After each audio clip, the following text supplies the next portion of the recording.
Happy to have you aboard here for the Really Big Barbecue Show. Boing. We cook because we have to, and we grill because we want to. Hit me! Fine, how's it going? You have a great show. I'm a big fan. Boing. So what seems to be the problem here? This man looks like he's dead, and he's in the crackle. Charbono! It's all about the charbono, dude! Succulent fish. What? He ate 54 wieners. But listen, Lavernius, shut your face. I'm shaking like a dog shit peach seed. We have top men working on it right now. Top men. And just like that, we are into the second hour, the Barbecue Central show, where we talk about only the most important things that are going on over the course of the week in the barbecue and grilling industry. Sometimes that stretches into a week or two, maybe a month, maybe 6 months. If there's news cycle about it, I'm going to cover it. I might even give you an opinion on it, whether you want to or not. Still to come on this show this evening, Fast Eddy Maurin, and I will recap my weekend trip to ThermoWorks in Utah. This show originating from Palm City, USA, Cleveland. We say good evening to those of you watching tonight through one of our video streaming platforms. Go to facebook.com/BBQ Central Show or twitter.com/BBQ Central Show. You can also watch on YouTube, which is youtube.com/@BBQ Central Show, where we have a new YouTube poll question of the week, and we're asking everybody this. Would you buy the solar-powered unit that Ritzwerk is making for pellet cookers? And currently, 67% of you are saying no. But as we started the show, it was 90% no and 10% yes. So as the show has gone on, we're starting to bridge back to 50-50, which, if you go back and listen to the tape, I said there's a very good chance we could be getting closer to Delta than keeping this far of a Delta going. So as I am once again correct about the show, because nobody else knows the show better than me other than John Solberg, the guy who makes the best of shows. So we'll see how the rest of the guests answer this question and what the rest of the voters, and then we'll give you the final count next week. Still to come coming up on the best moments of the Barbecue Central show in 10 minutes or less is coming Friday, episode 338, taking you back to June 7th of 2016. And this week, we feature a quarterly guest, the CEO of Hardcore Carnivore and the creator of recipes housed over JessPryles.com, that being Jess Pryles, of course. Indeed, this was the very first time Jess had ever appeared on the show, and now she has grown not only into a recurring contributor, but as a fan favorite as well. Most of you know the story, but if you don't, this is a great way to get some of the backstory on Jess and how she's evolved from, and yes, right at the beginning of the interview, I did what all hack hosts do to an Australian native. I hit her with the "G'day, Jess."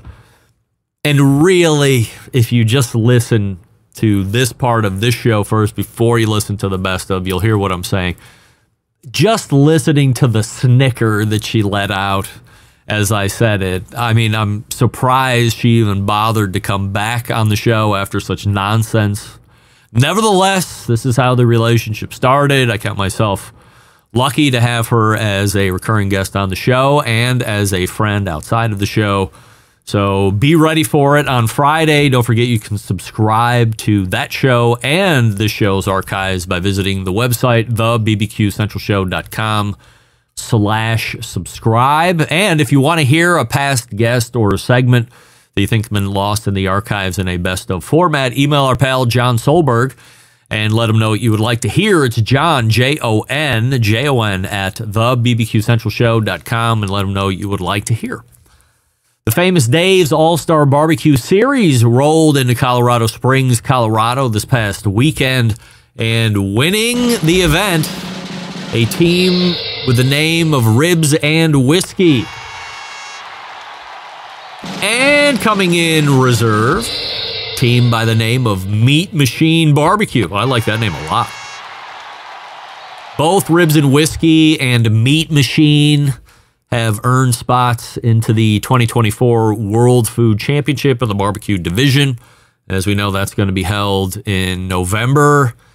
One of my favorite cities ever, Indianapolis, Indiana. And remember, 90% of it is going to be inside. So where my huge concern was that Indianapolis in November could be both 60 or 70 degrees. It could equally be 6 or 7 degrees. But since it's going to be 90% inside, they'll figure it out years going forward as they build a relationship there with Indianapolis on how to get it 100% inside or move it to warmer weather months. But who cares about that? Ribs and Whiskey is going, and Meat Machine is also going. Well, they don't have to go, but they have earned the right to go if they so choose to do that. The next Famous Dave's All-Star Barbecue Series event is this coming Saturday, June 22nd in Long Beach, California. That one is full. Most of them are full, actually, as they run through the remainder of August, which is when the season ends. By the way, El Paso, Texas, August 3rd, and Columbia, Maryland, August 24th, which does happen to be the last event in the series, both still showing as having one spot left open. So if you would like to fill those spots, both in El Paso and Columbia, Maryland, that's August 3rd and August 24th. Again, still one spot showing. I believe it's a $100 deposit, and then you just show up and have your hand at trying to win it. You can find out all the past results, the remaining schedule of future events by visiting worldfoodchampionship.com/allstars. Now, as you know, 2 weeks ago, I was in the Bahamas. That's right, out of the country. You are looking at a seasoned international traveler at this point. I have my passport. Not only that, I have my license passport, so if I want to make a quick trip up to the country of the north, which is Canada, for those of you not familiar with the geography of North America and where we are in Cleveland, I can do that now very easily. Just either go to Detroit and then go over the bridge into Windsor, or we can go over to Niagara Falls and go up that way. But I was in the Bahamas, and we were going over some great restaurants that I had there over Atlantis. Here's a few things that I didn't get to a couple weeks ago, and I have a minute or so here before we get to Fast Eddy. Maybe this is just the way it is now, especially if you're on vacation somewhere, anywhere out of the country. Again, I'm not necessarily the world traveler I'm making myself out to be the last few minutes. But everywhere you went on property at Atlantis, it was all room card, number one, or credit card. So we just took the room key, put it all to the room.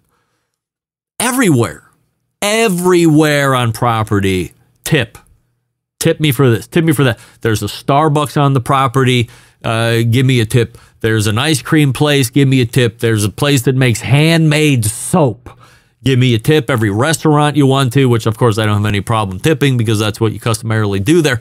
But everything outside of the normal customary tipping. And we've had this conversation with the embedded correspondents. Rusty Monson specifically focused on the over asking for tips in this country, but obviously it's trickling out of this country and at least to the Bahamas, because I have never seen an area ask for so many tips for so nothing. One of the fast and loose rules I have for tipping are this. If I'm ordering standing up, if I'm not going to sit down at any point, I'm probably not going to tip. Again, fast and loose, could be different depending on certain circumstances. But if I'm ordering a coffee, or if I'm buying a bracelet or a t-shirt, I'm not tipping you. You're lucky to get my money for the t-shirt or the soap that you made. So that's observation number one. This is not an observation. This actually happened. This will come to a surprise to many of you. I ate conch. Conch? Whatever the hell it is. I have to say, for as beautiful as I think it's conch, for as beautiful as the conch shell is, I think you're supposed to blow that thing for a tribal awakening or some shit. I don't know. But evidently there's something in that too. You know, like there's oysters in the shell and there's clams in the shell. There's conch meat in the conch shell. I have to say, delicious. Had it as a conch salad. There was conch, fried conch. I mean, anything fried is typically good. So I had that. And then this is the last thing I want to mention here before we get to Fast Eddy. I'm going to bite into a little bit of his time. Everybody knows I'm a fan of premium hand-rolled cigars. I'm talking specifically now to the casino that's in the Royal Tower on the property of Atlantis. There was at least a 4 or 5 tower cigar humidor. I looked in it. All the brands that are in there are well-known Cuban cigars. Here's the problem. Every Cuban cigar in that humidor, fake as fuck. How do I know this? Number one, I'm an expert. Number two, I know more experts than me being an expert to confirm my suspicion. What was the telltale sign? You tell me. No, never mind. I'll tell you. Every single one of those Cuban cigars in that humidor was wrapped in cellophane. Guess what? Real Cuban cigars are never, ever wrapped in cellophane. Clue number one that it's a fake. If your buddy comes home from a vacation and says, hey, got these Cuban cigars, and he kicks them over and they're in that plastic shit, they're not real. That's a well-known numero uno, that's fake. Also, if you get them in a box and there's glass on the top of the box, number two, they're just not made like that in Cuba. Habanos does not make that. So I looked at the lady and I said, hey, are these real Cubans? And she said, but of course. I said, why are they wrapped in cellophane? She said, what are you talking about? I said, okay, well, guess what? Those are fake and I'm out. So if you're going to Atlantis and you see the cigars and you think they're Cubans and you really want to have one, just know you're buying something that's fake. If you're okay with that, you're okay with that, fine. But I'm here to tell you, don't smoke them. I went the whole week and didn't smoke a fake Cuban cigar. Why would I want to do that? I barely want to buy real Cuban cigars, let alone fake ones. She's telling me. These are real. Oh, yeah? Dummy. Go tell your boss they're fakes, and I know why. And I'm going to tell everybody when I get home to America. Fast Eddy's ready to go. Before we get to him, I'll talk to you quickly about the Franklin Barbecue Pit, a backyard version of the famed pits built by Aaron Franklin for his renowned barbecue restaurant in Austin, Texas. What you have with the Franklin Barbecue Pit is a deeply thought out and refined version of the old propane tank-style cookers that Aaron built for his restaurant, Franklin Barbecue in Austin, Texas. Stylistically, it reflects the kind of bare-bones industrial handmade aesthetic that he loves, as in the patina and the way the build allows you to see the welds and craftsmanship. The schematics of the Texas-style offset barbecue pit are relatively simple, right? Even if the things that happen inside reflect complicated dynamics of physics and chemistry, there's very few moving parts here. Numerous and massive differences divide this Franklin pit from the average barbecue smoker sold at the big box store. The Franklin pit, made of primarily quarter-inch thick American-made steel. Anything that sees heat is engineered to be incredibly strong and should last at least a century or more if cared for properly. The thickness of the steel guarantees professional-grade heat retention, a critical component in making great barbecue. Franklin pits can be found at barbecue specialty stores in select regions of the country. If you, the listener, are such an owner of such a store and you wish to become a certified Franklin dealer, visit franklinbbqpits.com and fill out the dealer form. If you're a listener of the show and you don't live by a certified dealer, you can also visit franklinbbqpits.com and purchase a pit. Franklin Pits will ship a Franklin pit right to the bottom of your driveway. How about that? So, either or. If you're just a consumer and you don't live by a dealer, buy it right on the website. If you are somebody that buys or sells pits, or you're a current barbecue supply store and you want to start carrying a line of higher-end offset pits, then this is what you want to do. franklinbbqpits.com and then fill out the dealer form. We're back with Fast Eddy. right after this. Stick around. I'll be right back. You're listening to the Barbecue Central Show.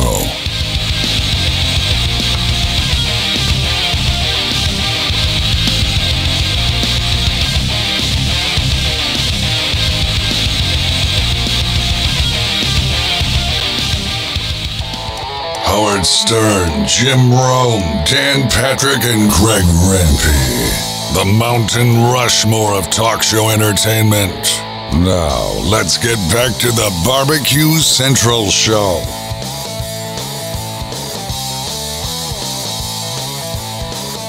All right, welcome back. This portion of the show being brought to you by Pit Barrel Cooker, the most unbelievable outdoor cooking device on the planet. Currently available in 3 sizes. If you're a beginner, if you're a professional, doesn't matter. Cooker you want to add to the arsenal, visit pitbarrelcooker.com and tell them the Barbecue Central Show sent you. My next guest is one of the pellet cooker pioneers, creating the very popular FE line of cookers. He also makes a very successful line of wood pellets and always tinkering with ways to make barbecue and grilling as an industry better through innovation. He has been appearing on this show since it was in podcast form only, dating all the way back to 2007, if you can believe it.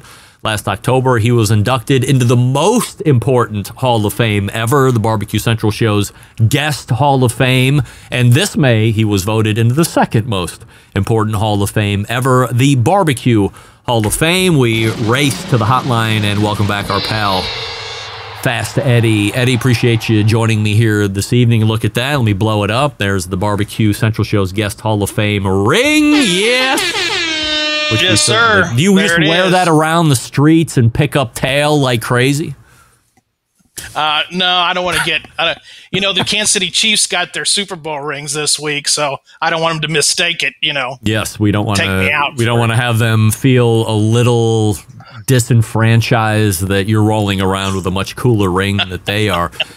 We have a YouTube poll question of the week, Eddy, before we get rolling here tonight, which is: would you buy a solar-powered pellet cooker that Ritzworks is selling? Yes or no? I said yes. Yes. All right. So 35% of the voting public now saying yes, 65% no. I don't want to diverge too quickly off a topic here, but it's been toyed around with. There was a company a couple of years ago called Lion Energy that really just made auxiliary power that you could plug into. They had solar panels. They really tried to make an entrance into live fire, and it didn't really seem to go anywhere after 6 months, maybe a year. And I don't remember the last time anybody's mentioned it. Now we have Mark Ravaldi on the show, Ravalsky on the show last week, and this is something that kind of goes on the top of a pellet cooker with built-in solar panels, and you're plugging into that versus your home. Is this just like good concept, but when rubber meets the road, it's not going to take off? Or do you see this getting legs at some point? I think people are looking for auxiliary type stuff. I mean, you're seeing that the power packs, to carry with you are becoming popular. Green energy, folks are getting more and more into that. People are wanting to live off grid more. I think that time's coming more than it did when those previous folks were out there. I'm a tailgater. I would love to have a unit to put on my tailgate trailer, set out in the parking lot. And right now I've got a deep cycle battery with me that I use an inverter. So it'd be really cool to be out there and be running on that. So yeah, I could see it. Evidently, yeah. As I mentioned in the intro, this May, you are selected to go into the Barbecue Hall of Fame this year. They trot out the top 10 2 weeks before selecting the actual class, whatever they call the top 10 final names, whatever it is. Thoughts on making the top 10 initially? Oh, it's well, and especially after you hear there was like 83 or 86 people submitted. Yeah. And then to make the top 10 and to be able to do that the second year in a row was phenomenal. They sit there and talk about a lot of folks. So it was it was a great honor, definitely. And then of course then getting voted in was, unbelievable. As far as the top 10 is concerned, I've talked to some folks and they said, secretly, we'd really not even know that we're on the top 10, because then it's like we're so close, and then if we're not ultimately carried over the threshold, we feel a little disappointed. Do you have any feeling like that at all, or is just it's good to be knowing that you're on the top 10 whether you get in or not? Yeah, knowing, I don't know if you know this or not, but I was on that committee for 3 years. I didn't know that. When was that? It was 12, 13, and 14. Oh, was that before I was really getting my way with them, or was I just letting them have it at that point? I don't remember. The one I spent a lot of time on was Henry Perry. Okay. I was trying to find his grave where he was buried and stuff like that. But back then, the process, I feel like today's way much better than they did back then. People write just a paragraph and send in, and you're trying to choose. I've got these American Royal people who aren't really in the barbecue world, and I'm one of the few barbecue people sitting there in the room, and I'm having to explain to them what that paragraph meant and more about those people, why they're worthy, and feel like I'm having to be an educator in the process. And I really like they moved it a whole lot further forward than it was a tough deal back in the day. And actually my name came up, and anytime my name came up, I pulled it out of the hat. Huh? I didn't feel like it was right. It wasn't right to be on the committee.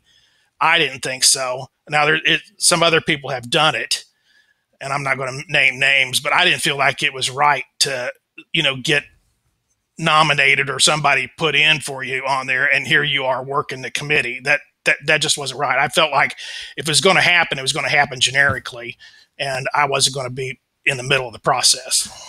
When you were on there, was it still the 3 categories, pitmaster, businessman, yes, and celebrity or whatever? Okay.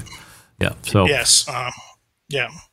For you personally, does being selected for the Hall of Fame confirm your work in the industry has been accepted and appreciated, or you not really care about any of that? Oh, no. I feel like it definitely has been noticed. And, I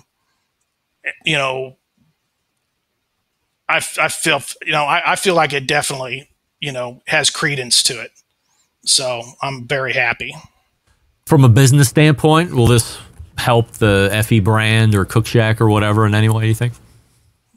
Oh, I fully believe so. You're going to, and I don't know why other people haven't done it, but the American Royal sends you the logo, and you got to send it back how you want to use it, and they got to okay it. But I want to put it, we want to use it in our marketing, and so you have to submit how you want to use the Hall of Fame logo with them so they can okay. But we're going to try to put it on the products and lots of things. And I really feel like everybody should, because it brings credence to the Hall of Fame also, So if I got voted in and I wanted to stick it back here, I would have to ask them to use it like that? Because it's like trademarked or whatever. Yeah, they want to know how you're gonna display it or use it or what you're going to use it in. So, yeah. Now, my understanding was when Blues Hog used it when he got voted in Legacy last year, and they used it on some advertising for some products.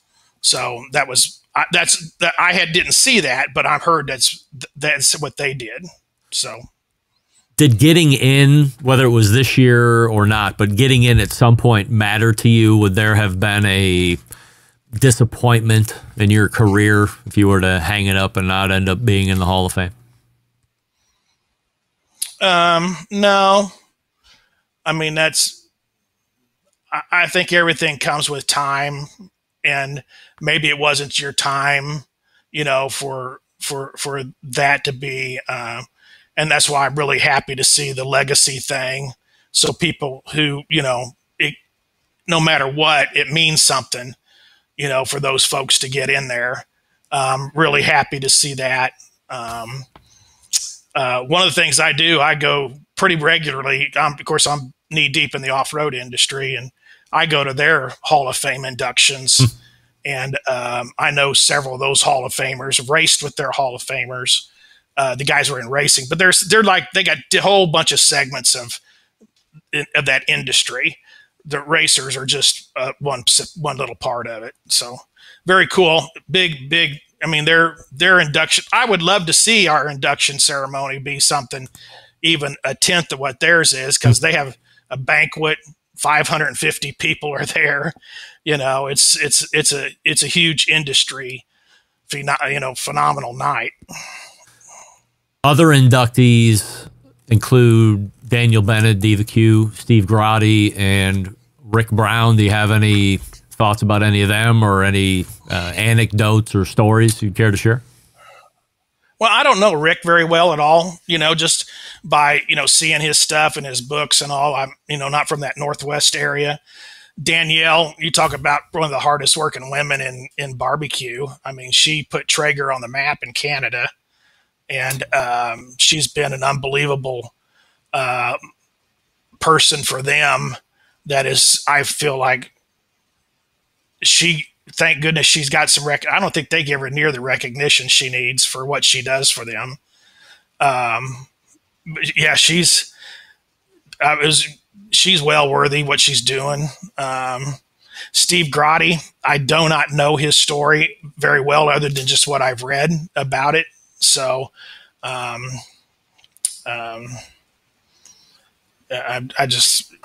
can't really say one way or another about him. And then who else was it? You. Yeah, me. So, if I could give you one unilateral vote to get one of the remaining 6 people into the Hall of Fame, who would you pick and why? That's pretty tough, because there's two on there that I would be, and I don't like when somebody asks you a question and you say you got to pick one, and you bail out on 2. So I'm gonna so pick one. I'm not gonna do that. I'm gonna pick one, all right. And I'm gonna say David Close. Yeah, all right. I had in the monthly embedded correspondent, worked out weird on the time this year, because usually we have our segment Tuesday, and then we prognosticate on what's going to happen that next day on Wednesday when everything's officially announced. And I said that, here's who I think is going to be put in by the voting members, but then my personal list had both you and Dave Close in there. I've owned a close pit for 7 or 8 years of my life when I was first getting into the barbecue scene, and I've talked to Dave many times. He's been on the show a couple times, and I know what he's done in the offset world and barbecue world in general. But why would you pick him among all that's what makes him stand up? Well, one, I have a really place in my heart for manufacturers. Okay. And people who, and especially those who build cookers, you don't realize how hard that is you spend all your time, messing with cookers, airflow, how they work, what they do. Then you're building a reputation with them, yourself. And then you got to get out there and market. You got to wear all kinds of hats. And especially back in those days that you don't have the internet like you have today. I tell these people today, you don't realize how easy you got it. Yeah. I had to work off newspapers and magazines and, everything in the world, try to figure out how to get it out there, and travel.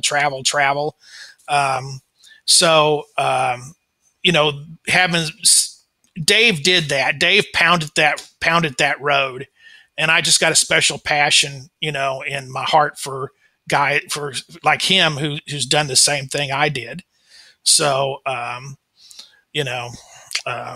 he kept the offset alive, really. After Oklahoma Joe's had their debacle and things like that. I mean, Dave Close, he nothing too big, nothing too small, nothing too wacky. He would try to do anything and make it work. So, he's an industry icon for sure. Where do you think the cooker, when we're talking about the FE line, where does the cooker line sit right now? What's still available for sale? Well, we went to India for the PG 1000, to get it cheaper. We had a debacle with the controller. I'm going to announce it here on your show because we haven't said it yet, but it's going to be this week. It should be this week, but we're going to have Fireboard on it. Really? So yeah. So there's a little news that Fireboard's going to be now on the PG series of grills for Cook Shack. How are you integrating that? Obviously we know what the Fireboard is as far as remote thermometering, but how are you taking advantage of it? Well, it has control capability of PI. It's a PID loop, but you adjust the PID yourself. I mean, that's what we've been doing for quite a bit, was writing the software how we want it to operate. And I'm going to tell you, it makes that PG 1000 smoke like a choo-choo train. It's unbelievable all the time. It's impressive what that grill does with that controller on it. I'm going to be real happy to showcase that here very, very, very shortly. So, it's of course, then you can have all kinds of, you can go up to 6 probes on it if you want. It's crazy what it'll do. Is there any reason to use the ambient probe at this point because of how the grill would operate normally anyway? You would just want to maybe use all 6 probes to take internal meat temperatures. I'm not a probe guy, Well, of course you're not. I'm a touchy feely cook. I'm an old school cook. I want to bend ribs. I want to poke that brisket, and pork and stuff. I'm not a numbers guy with, I know about what a reference timing is, but it's still going to come down to it. You're still got to handle it and decide whether or not it's there. That's the cool thing about barbecue. I love old school cooking. Do you have any other grills in development? Grill wise, no. We've been messing with the pizza side of stuff. That we just a few weeks ago released that backyard pizza oven, which is super cool. And then the commercial pizza oven, getting that out there. And we're doing pretty well in the mobile food world with it, but I'd sure like to get more brick and mortar stuff going with it. And we've got some R&D projects more in the pizza line of thing. The pizza world's huge, also, but there's a lot of people in that, but I really feel like, there's so many people in there that love solid fuel in the pizza world, and everybody's supplementing with gas.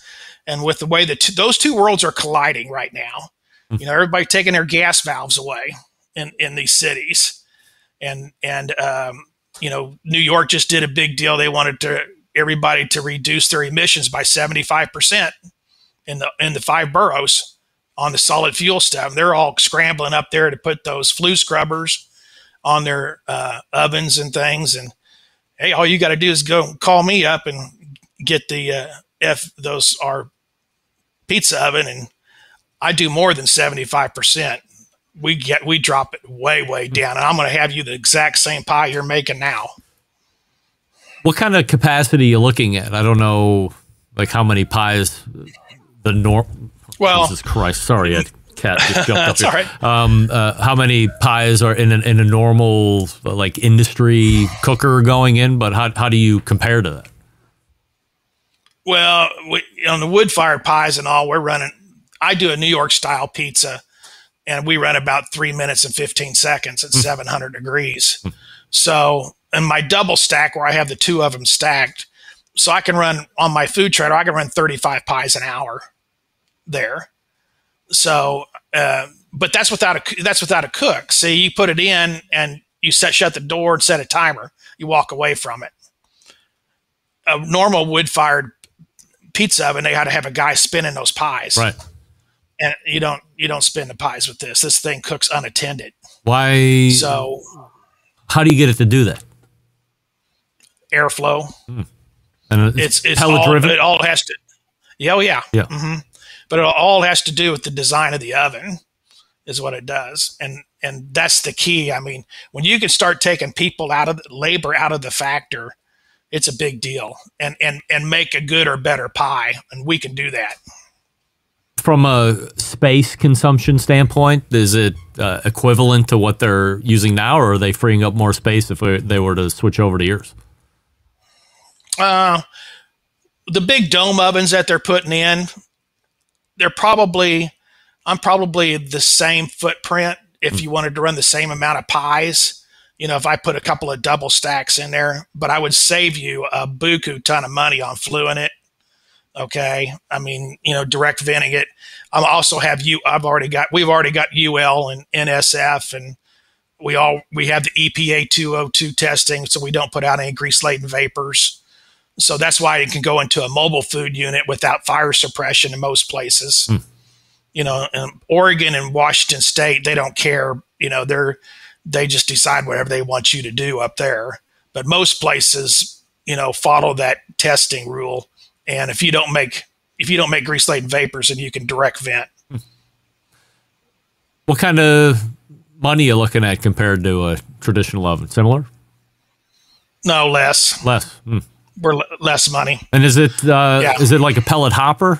Because obviously, I mean, people don't want to be like spoon feeding in pellets or whatever. But no, it's got hopper on it. Yeah. The ones we have now, they got hoppers, and actually it takes 45 minutes to get it hot enough to ready to start flinging pies, because we got a 1-inch thick fiberman stone in there. So, but after that, I mean, if you start slowing down, you can shut ovens down. You can run just on 1 or 2, or if you got, it depends on how many ovens you got. We're working on a bigger deck oven thing, but I don't see it's going to be real interesting. It's going to work probably more like a traditional deck oven than is probably what it's going to do. Right now, our biggest competitor is that Turbo Chef, that high temp round Turbo Chef oven that has heating elements in the top and the bottom, and supposed to cook everything the same. And we kicked the butt out of Turbo Chef with this oven. Yeah. So how do you get it to the next level? You go to like the pizza shows and all that stuff, or what? Well, we tried the pizza show right off the get-go, and that was wrong. Oh. Because if you don't have a reputation right off the bat with a customer base, nobody's really going to even look at you. But once you've got a customer base and you got video and you got success stories and you got people making money, I mean, that's why I put my mobile unit in business in 2019, my 451 pizza.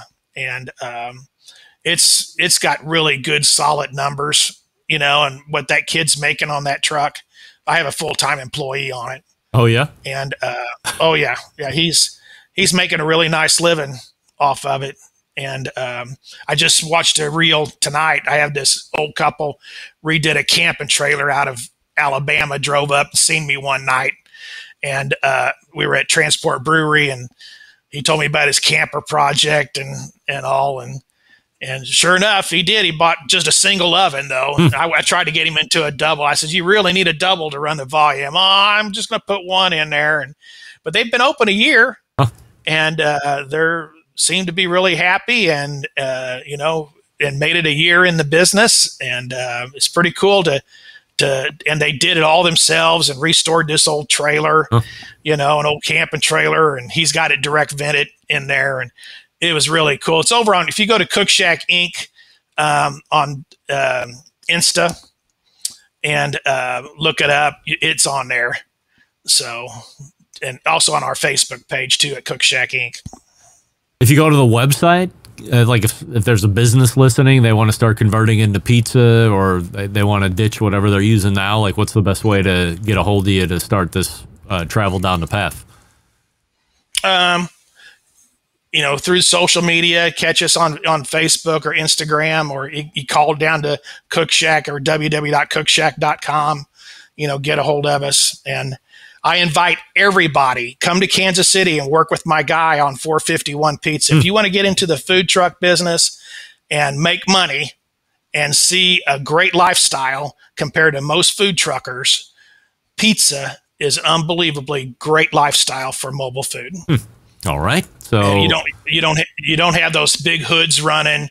sucking that hot air. I mean, it's hot in there, don't get me wrong, but having those hoods running, you can't keep air conditioning in them. You can't, and in the summertime, in the wintertime, it's even cold because you got to use that for your makeup air. The lifestyle of a pizza man is 10 times better than a taco guy, I'll promise you. We're talking with Barbecue Hall of Famer Ed Fast Eddy Maurin, and you can find his cooker, pelletcooker.com, and then, of course, cookshack.com, and follow him on social media. And then the pizza stuff, obviously, is we're talking about here as we close the interview. So if you're interested, get a hold of him there, and he can show you a great pizza lifestyle, and you can get out of this food truck nonsense that you're living right now. Ed, always appreciate you coming on the show and the conversation, and continued success on the pizza cookers. Thanks, buddy. Thanks for having me on. Appreciate all you do for us. It's Fast Eddy right there. Barbecue legend, and now we can say unequivocally Barbecue Hall of Famer, of course. So if you are interested in that pizza stuff that he was talking about, cookshack.com, or follow Eddy on, he's at Cookshack Inc. on Instagram. You can send messages there, and then we start that process. All right, listen up, gang. Our friends over at Big Papa Smokers have something special just for you, listeners of this show. Whether you're a seasoned barbecue professional or you're just a backyard hack like me, you can get all of your sauces, rubs, and materials, essential accessories right from BigPapaSmokers.com. Here's the cherry on top. Big Papa's offering the listeners of the Barbecue Central Show an exclusive deal. Use the promo code REMPE at checkout. That's REMPE. And you can get $10 off your next $50 purchase of rubs, sauces, or accessories. Imagine the possibilities. Evaluate your ribs with Big Papa's Sweet Money, or add Big Papa's Desert Gold to your chicken, or better yet, pick up Double Secret and put it on your steak. Head on over to BigPapaSmokers.com and start shopping today. And don't forget to use the promo code REMPE at checkout, REMPE, and claim your $10 off your next order of $50 or more. Also, don't forget to check out Big Papa's full line of recipes at cookingwithbigpapa.com. And, of course, follow him on social media platforms for amazing recipes and reels. The ThermoWorks recap, because you want it. Stick around, because we'll be right back. You're listening to the Barbecue Central Show.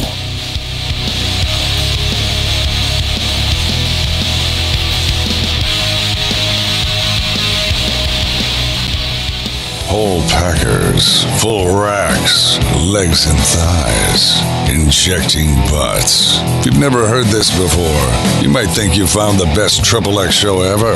Let's get back to the most homoerotic host out there today, Craig Rempe. And we thank Fast Eddy for joining us last segment. This portion of the show being brought to you by JRE Tobacco, a family-run brand, vertically integrated manufacturer known for its authentic Corojo tobacco, grown at the JRE Tobacco Farms in Honduras, and now they have a new offering, Cameroon Reserva. How about that? The first Cameroon Puro known in the industry, which consists, of course, of a Cameroon wrapper, Cameroon binder, and fillers.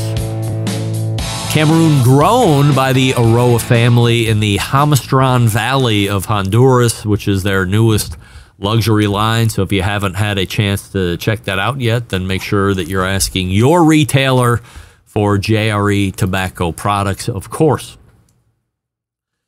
So last Thursday and Friday, then coming back Saturday, I was at the ThermoWorks culinary event and class, first and foremost. Huge thank you to Randy Owen and the entire ThermoWorks team for a great event, top-notch. I'm shocked I got an invite, to be honest, but honored and happy that I could make it. Randy knows how to put on a great event that mixes education and fun, bringing in a unique group of people across all industries and professions to help them understand what ThermoWorks does and how they operate in the spaces that they play in. So, Randy, once again, thank you very much for having me. Much appreciated.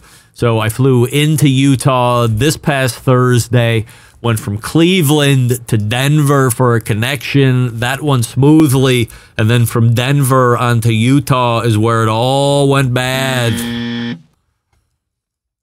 We got on the plane. We were 20 feet away from the runway to go Denver SLC. Of course, I used to be in the private aviation sector. I was the director of sales for a private operator, 50-passenger regional jets for a couple of years.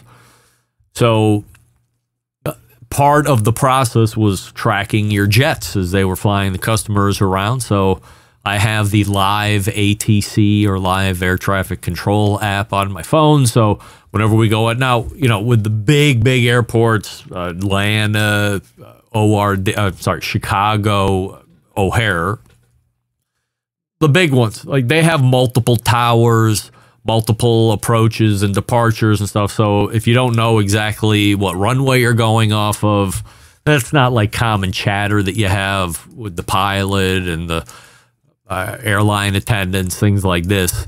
But in Cleveland, there's only one tower. So I punch up, see if it's up, and it is. And Denver was the same way. It's a pretty big airport, but they only had one tower, so everything consolidated there at one point, both the landings and the takeoffs.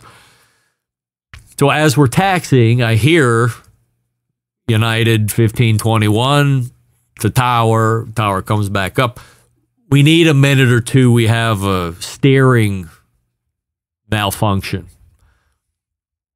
So we wait a couple minutes. As soon as I heard that, I was almost immediately thinking that we were going nowhere. He came back on a couple minutes later. United 1521 tower. We need a tug back to the gate. No! So we had to wait 30 minutes for the tug to get out there because I had to get the special one, not just pushes you back, but this one kind of backs into it and then lifts it the whole front of the plane up and then drags you to the gate.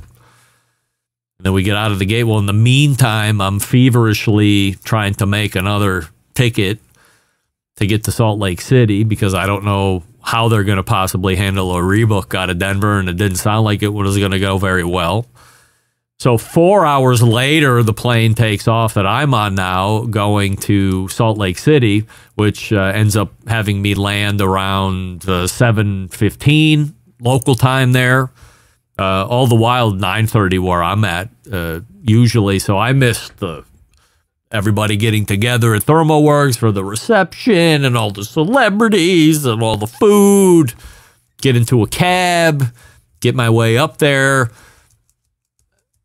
So I did, luckily, and thank goodness for this, I did end up getting there much later and missed all the stuff that I just mentioned. However, my guy and the now singular host of the Pitmasters podcast, the Anthony Lujan, took me to a great pizza spot where we were able to chop it up for a few hours about the industry, doing shows, life in general. Very nice guy, and appreciated his hospitality and availability to me while I was there through those 2 days. So, Anthony, thank you very much. And by the way, Pitmasters podcast is actually going to switch it up, and they are going to a live format. We'll do it live. That's right, Bill. Pitmasters podcast is going to be going to a live format. We'll do it live. Yes, okay. Live. So be on the lookout for that. So Thursday was kind of a wipeout, holding the pizza aside with the Anthony Lujan. Friday, we're up early. We're at an all-day event, ThermoWorks headquarters. Lots of people I did not know, not in the live fire space, but the folks that I did know. A treat for me to meet them in person for the first time. And by the way, the people I'm about to mention have all been on the show at least once. Some of them are recurring guests or have been on the show a number of times. Girls Can Grill founder, Christy Vanover. No shade on Christy because she can't help it, but shockingly short, like shockingly short, not in any bad way, but really boosted my overall value of myself. I felt extra manly standing next to Christy. So if you are following her on social media, you saw the Instagram stories that she was posting. So the first picture, I'm down, like crouched all the way down to her level. And I'm like, now take one where we're both standing up for real. And I felt like Dikembe Mutombo standing up against, any common point guard. So great to hang out with Susie all Friday and through dinner that night. And then getting to talk about all kinds of nonsense, food and life in general. And then a big treat for me, and they drove 4 hours up north from where they currently live in Utah, Susie and Todd Bullock. How about that? Triple T and Susie B making the jaunt up the ThermoWorks. So I got to meet them for the first time in person, and really just as nice and genuine as they are on the show. By the way, I don't know if she wants me to mention this, and I'm not here to browbeat anybody or do peer pressure or just be misogynistic in certain ways. Let me do this. A Barbecue Central Show exclusive news update. Greg Rempe reporting from the breaking news desk here in Cleveland, Ohio, the city that breaks the most live-fire breaking news across the country, nay, the globe. Gang, Susie Bullock is sitting on a finished book, except she's not turning it in to the editor. What are you doing? Susie, you've done all the hard work. You wrote it. You tested recipes. Everything's together and finished. You got to get it to an editor. I don't know what editors do. And then you got to be like real close to the finish line. But the hard work is over. Don't stop short. Now, girlfriend, let's get it over the goal line. And the browbeating start tonight, June 18th, 2024, that I want to hear monthly updates. When you show up here quarterly, I want quarterly updates on where the book progress is. I want to see something coming out. If it's not next spring, and it's probably not going to be next spring because it's already summer, 2026, spring of 2026, we should be seeing a Susie Bullock book, a Hey Grill Hey book. It's unfathomable that somebody would have done all of this work and gotten it to the 5-yard line, and you're not going to kneel down now. We're not going to run the clock out. We got to get the ball over the goal line, Susie. So here I am providing motivation for you and telling you, don't you want your kids to be able to pick up a book 40 years from now when we're all gone from the earth and say, my mom took the time to leave this book for me and my siblings, a legacy. Susie, let's go. We're so close. It's me and you together. We're going to push it over the goal line. And if not, it's just going to be unmerciful verbal lambastings for me from here going forward. So if for nothing else, to forego the beatings. As my dad used to say as we were growing up, beatings will commence until morale improves. Also, I got to meet the co-creator of Vindulge.com, Mary Kressler. Very excited to meet her, see her, talk to her.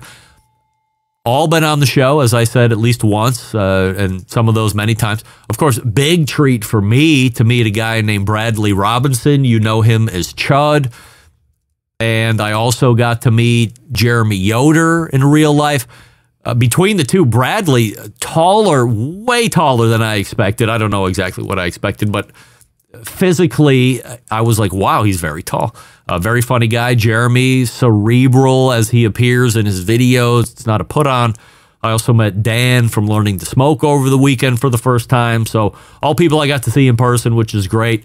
And then there was this guy, Clint Cantwell, El Presidente over at AmazingRibs.com. He's also shockingly tall, taller than Chud actually is, but always a surprise visually to me when I see how tall Clint is, especially since I'm typically the tallest person in the group, but Clint has at least 4 inches on me minimum. And we have hung out in various states of toxicity over the years, so it's not the first time I've seen Clint. such a inspiration for me to see that these folks are still out here grinding and doing all this stuff. And then, of course, Elton Brown was the keynote speaker at this event. And honestly, I never had a huge fandom of Elton when he was doing Good Eats and subsequent shows. I always seemed to be more fan of the a-holes of the Food Network back in the day, like Bobby Flay and some of the others. But he gave a great speech on heat and temperature and why they're different. This is going to be released, as I had mentioned, in a podcast bonus segment at some point. But again, I'm a little iffy on the sound. There was a leak, if you will, of ThermoWorks, which is the new product coming out. Maybe sometime in August or the summer. Nothing definitive yet. Also, nothing definitive on pricing. But they're going to be releasing something you won't believe. Barbecue Maybe you'll Central believe. Show exclusive news update. Greg Rempe reporting from the breaking news desk here in Cleveland, Ohio, the city that breaks the most live-fire breaking news across the country, nay, the globe. That's right. Another breaking news in as many minutes, which is this.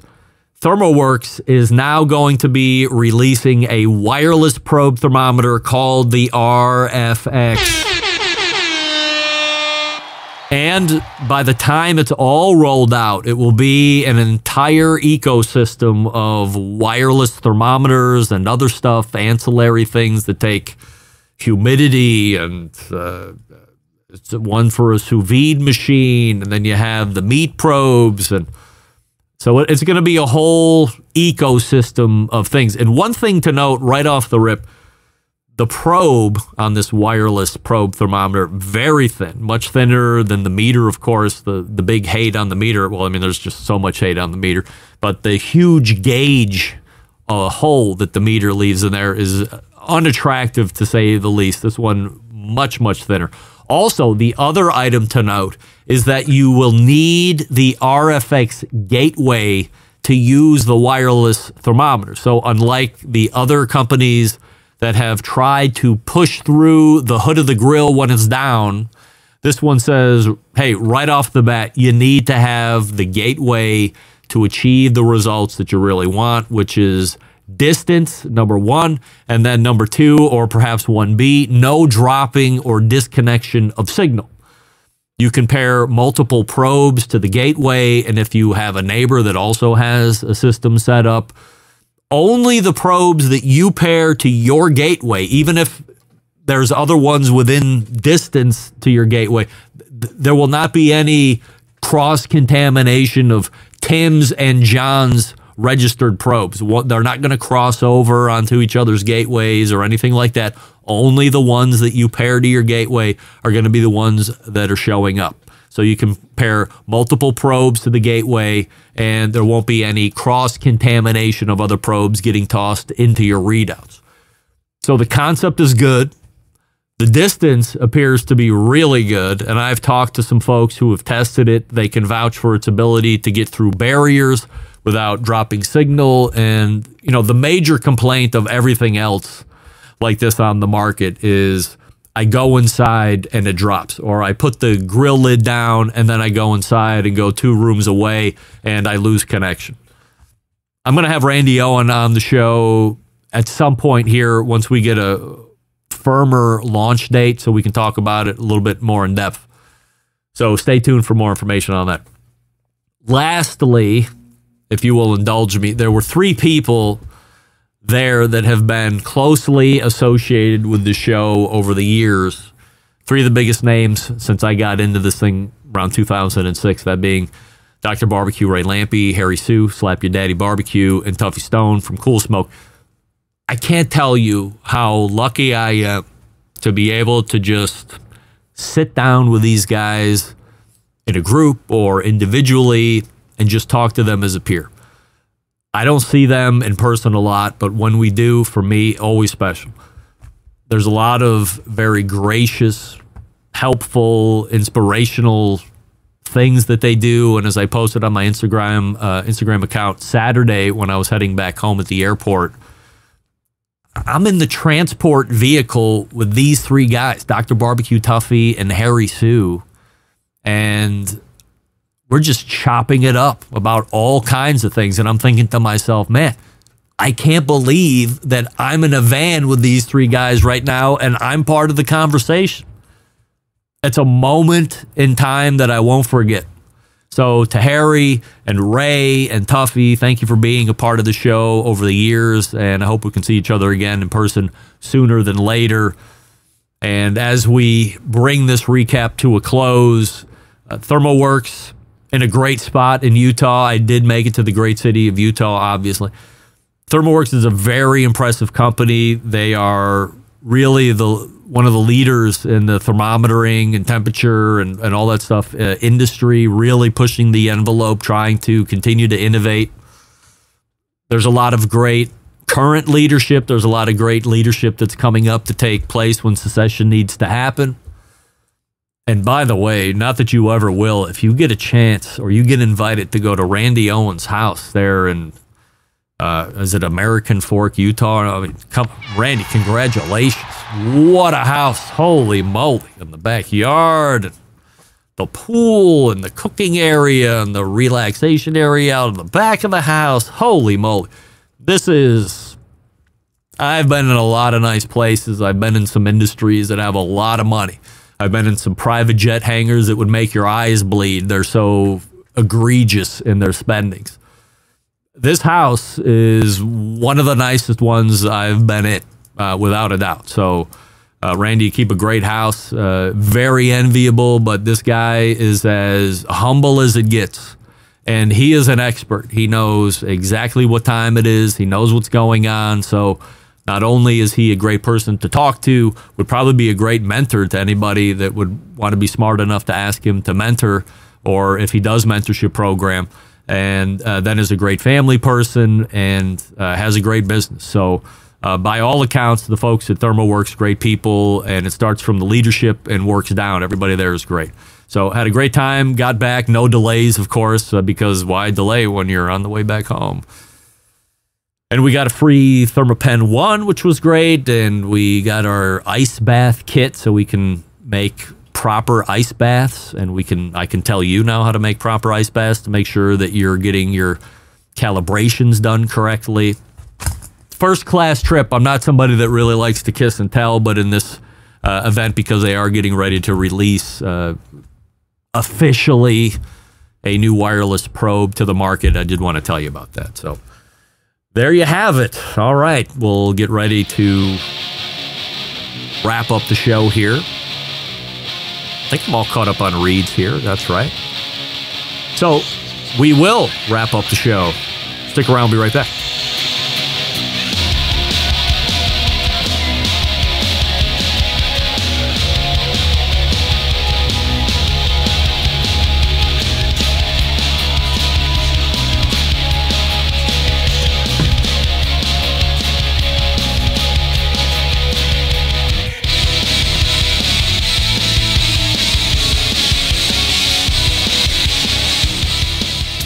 Let's get back to a guy who has more experience giving you his opinion than he actually has cooking. Once again, here's your host, Greg Rempe.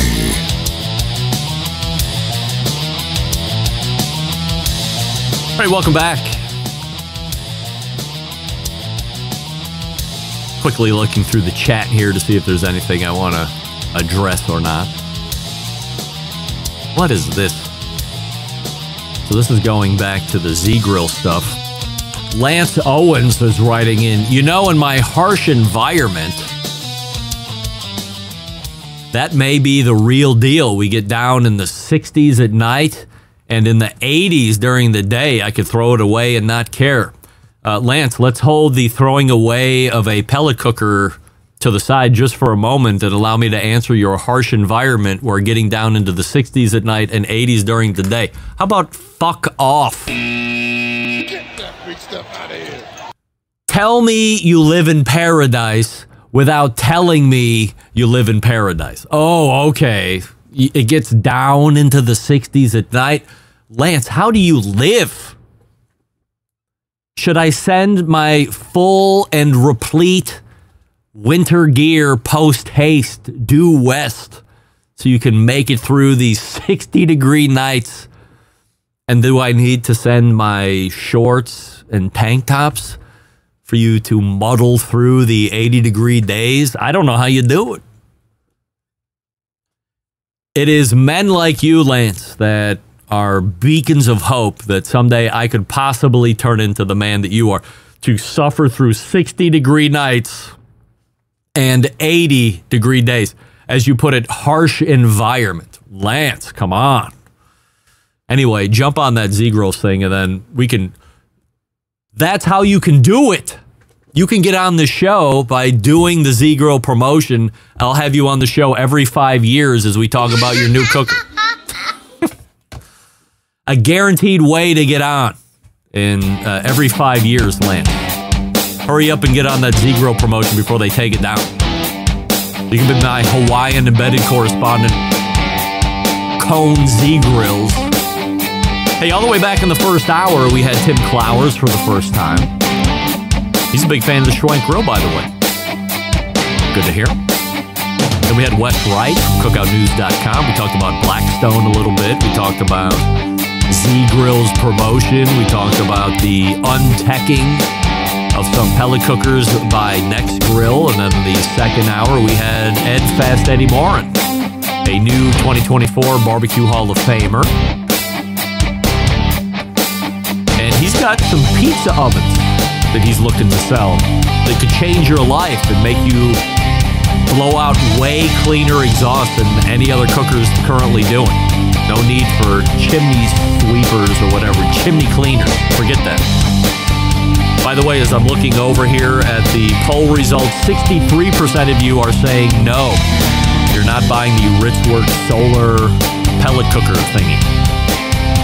All right, big show playing for you next week. The embedded correspondents are in, amongst others. We might have a James Howe reemergence in the first hour. We're locked and loaded, ready to go. A lot of 100% assurity questions. 100% yes or 100% no. I got to meet Rusty Monson in person. That will be a question that we ask next week for sure. So how do I always leave you? September 11, 2001. I will never forget until next Tuesday at 9 p.m. Eastern.